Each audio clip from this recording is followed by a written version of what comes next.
खासदारांच्या शिष्टमंडळावरून काँग्रेस आणि सरकारमध्ये तणातणी। सरकारने निवडलेल्या थरूर यांच्या नावावर काँग्रेसची फुली, तर सरकार म्हणते नावा आम्हीच निवडणार। ऑपरेशन सिंदूरमध्ये भारताने पाकिस्तानचे 600 ड्रोन हाणून पाडल्याची सूत्रांची माहिती। 8 आणि 9 तारखेच्या रात्री पाकिस्तानकडून हवाई हद्दीचा भंग।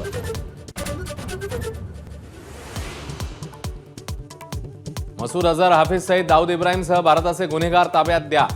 भारत यादी पाकला सोपवणार, तर महबूबा मुफ्तींना मात्र पाकचा कळवळा।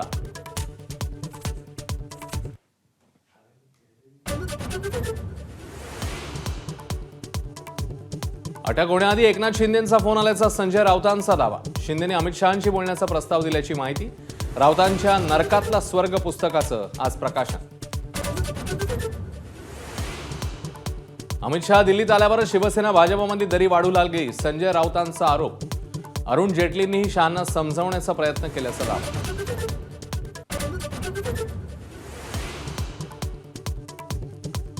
येत्या काळात भाजप राहणार नाही, पण काश्मीर आपलंच राहील, उद्धव ठाकरेंचं वक्तव्य। तर मतभेद असले तरी काश्मीर प्रश्नावर पंतप्रधान मोदींसोबत असल्याचं आमदारांच्या बैठकीत ठाकरेंकडून स्पष्ट।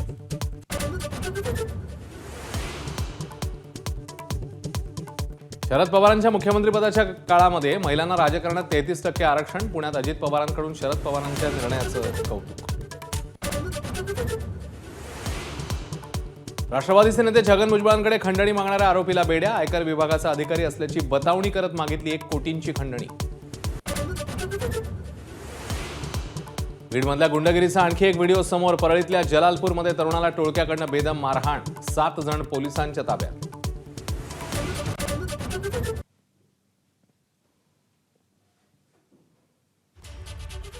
पिंपरीतील इंद्रायणी नदीच्या पूर्व रेषेतील 36 बेकायदेशीर बंगल्यांवर बुलडोझर। सुप्रीम कोर्ट आणि राष्ट्रीय हरित लवादाच्या निर्णयानुसार कारवाई।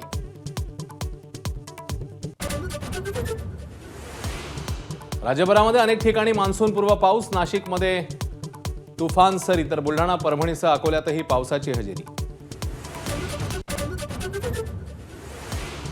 भारत पाक तणावामुळे थांबलेल्या आयपीएलचा दुसरा अंक आजपासून। बंगळुरूमध्ये आरसीबी आणि केकेआर भिडणार, सामन्यावर पावसाचं सावट।